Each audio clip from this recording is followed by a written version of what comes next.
मधु नाम की एक छोटी गरीब बच्ची होती है। वो एक छोटे से कस्बे में अपने परिवार के साथ रहा करती है। मधु के साथ उसके मोहल्ले में और भी लोग रहते हैं। सबका परिवार छोटा मोटा कारोबार करते हैं। उसके कस्बे का नाम भंवरपारा रहता है। भंवरपारा के लोग का कारोबार सिर्फ समुद्र से जुड़ा होता है, क्योंकि उसके कस्बे के पास ही एक बहुत बड़ा समुद्र रहता है। जैसे कुछ लोग मछली बेचते हैं, कुछ सब्जियां और कुछ लोग मोतियां। भंवरपारा एक छोटा कस्बा होता है और इसके आसपास कोई गांव व शहर नहीं होता, इसलिए यहाँ के लोग ही अपना सारा सामान शहर जाकर या जादुई महल में बेचा करते हैं। जादुई महल बहुत ही सुंदर महल होता है। उसमें जेनी नाम की रानी और हेसू नाम का राजा रहा करते हैं। राजा हेसू अपने महल में सिपाहियों से कहते हैं, जाकर भंवरपारा से कुछ मजदूर बुलाकर लाओ, हमें अपने बगीचे की सफाई करानी है। थोड़ी ही देर में महल के अंदर 5 मजदूर आते हैं, सफाई करके चले जाते हैं। उसमें से एक मधु का भाई भी रहता है। मधु का भाई सूरज शाम के समय अपने दोस्तों से मिलता है और मधु भी साथ होती है। वो सबको कहता है, तुम सबको पता है वो महल कितना सुंदर है। मधु कहती है, हमें सब कुछ बताओ, वहाँ क्या क्या हुआ। सूरज कहता है, रंग बिरंगे फल, अद्भुत मूर्तियाँ, झरने और घास, मानो मखमल के चादर हो, इतना नरम, काश हमें वहीं काम मिल जाता। पूरी जिंदगी इस समुद्र में काम करना नहीं पड़ता। तब रवि कहता है, हाँ भाई, इस समुद्र ने हमें जितना दिया है उतना हमसे लिया भी है। मेरे पिताजी मछली पकड़ने गए थे और समुद्री जीवों ने उसे खत्म कर दिया। मधु कहती है, काश मैं अपने भंवरपारा के लोगों के लिए कुछ कर पाती। कुछ ही देर में एक इंसान वहां आता है और कहता है, हमारी रानी जेनी ने कहा है, कोई भी अगर उसे सुंदर सुंदर समुद्री फूल लाकर दे तो वो उसे अपने बाग से मीठे फल देगी। सारे बच्चे अपने अपने माता पिता से ये बात कहते हैं और कुछ ही देर में कुछ लोग समुद्र के पास पहुंचते हैं। वहाँ बच्चों की मदद से सब फूल तोड़ते हैं और जाकर महल में देते हैं। वहाँ से सिर्फ कुछ ही मीठे फल मिलता है। आकर वे सभी आपस में बांटकर खाते हैं। भंवरपारा के लोगों में एकता होती है। वे सुख और दुख में एक दूसरे का साथ दिया करते हैं। रुपेश नाम का एक मछुआरा होता है जो गहरी से गहरी समुद्र में जाकर मछली पकड़ने का काम कर सकता है। महल में कुछ रसोई के सेवक बात कर रहे होते हैं। वे एक दूसरे से कहते हैं, कल शाम को मैं शहर गया था, वहाँ एक ढाबे में खाना खाया। वहाँ का मछली इतना स्वादिष्ट था जिसका कल्पना नहीं किया जा सकता। उसके सामने ये महल का खाना भी फीका है।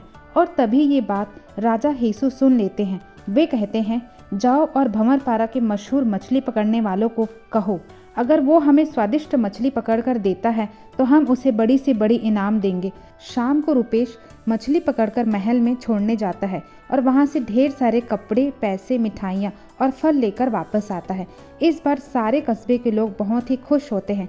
तभी मधु सोचती है, सब अपने अपने कामों में इतना माहिर हैं, अगर मैं रानी जेनी के लिए वो काम करूं जो आज तक किसी ने नहीं किया तो शायद वो हमारे कस्बे के लोगों के लिए कुछ बड़ा मदद कर सकती है। वो अपने कस्बे में सबसे थोड़ा बातचीत करके मालूम करती है कि रानी कैसे दिखती है और वो किस प्रकार का गहना पहनती है। तब उसे मालूम पड़ता है रानी को मोतियों का हार बहुत पसंद होता है।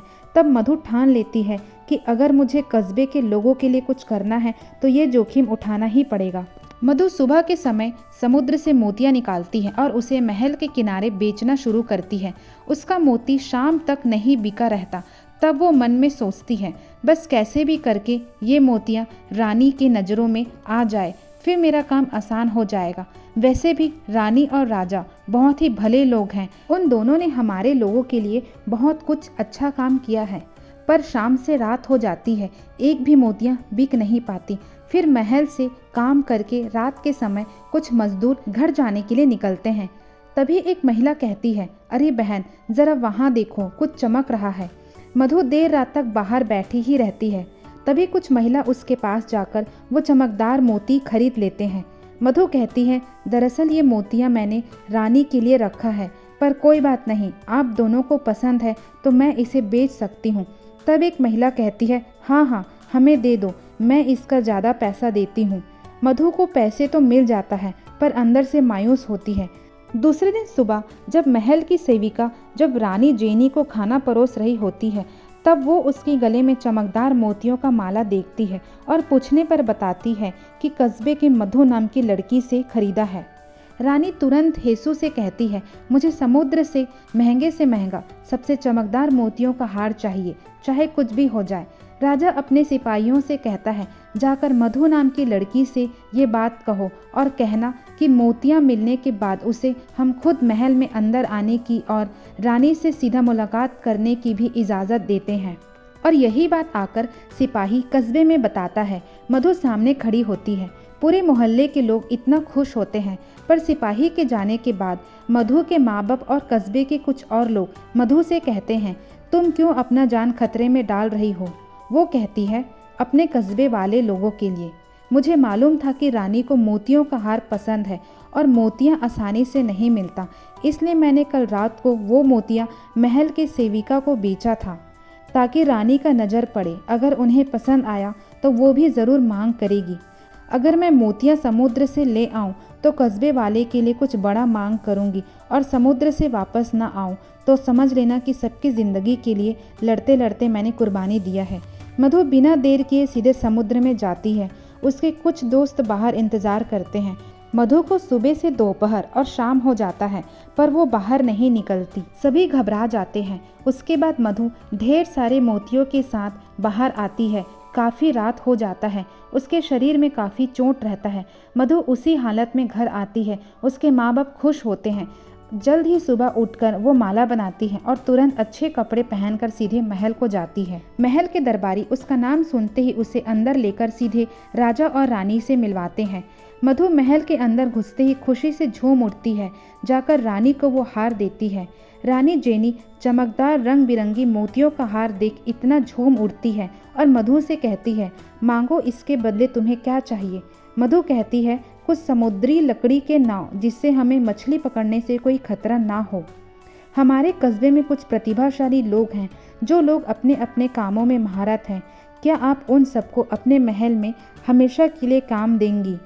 इससे आपको तो फ़ायदा होगा, पर हमारे लिए ये वरदान होगा।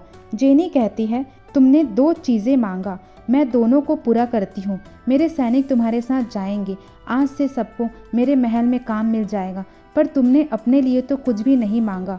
मधु कहती है, मुझे अपने कस्बे के लोगों के लिए मांगना था। रानी साहिबा, वो आपने दिल से दे दिया। मुझे भला और क्या चाहिए? अब मुझे जाने की आज्ञा दीजिए। तभी रानी कहती है, नहीं, तुम अब यहाँ से कहीं नहीं जा सकती। मधु कहती है, मैं समझी नहीं। तब रानी कहती है, आज से तुम मेरी खास सेविका हो। तुम अपने कस्बे वाले लोगों के लिए अपना जान जोखिम में डाल सकती हो।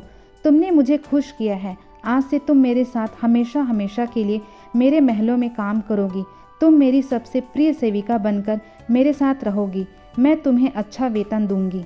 मधु को सैनिक घर छोड़ने आता है, ढेर सारे सोना, कपड़े, जूते, फल और भोजन के साथ। मधु आकर सबको सब कुछ बताती है। कस्बे वाले झूम उठते हैं और कहते हैं, ये सब मधु की वजह से हुआ है। मधु कहती है, आखिर कब तक हमारे माँ बाप अपना जान समुद्र में गंवाते रहेंगे? हम बच्चे बदलाव नहीं करेंगे तो कभी बदलाव नहीं आएगा। आज से हमारा वर्तमान और भविष्य सब कुछ बदल गया। रात को सब जश्न मनाते हैं और सुबह कस्बे के लोग महल में काम करने जाते हैं। तो दोस्तों, कहानी खत्म हुई। अगर हमारे जोखिम मतलब रिस्क उठाने से सबका भला होता है तो जरूर बिना डरे कदम उठाना चाहिए। हमारे सोच से एक ही पल में सब कुछ बदल सकता है। इसलिए सबका भला सोचे और अच्छा इंसान बने। स्वस्थ रहे, मस्त रहे, सबको साथ लेकर चलिए। Thank you so much for listening me. दोस्तों, ऐसी अनोखी अद्भुत हिंदी कहानियाँ सुनने के लिए आप हमारे चैनल को सब्सक्राइब करना ना भूलें।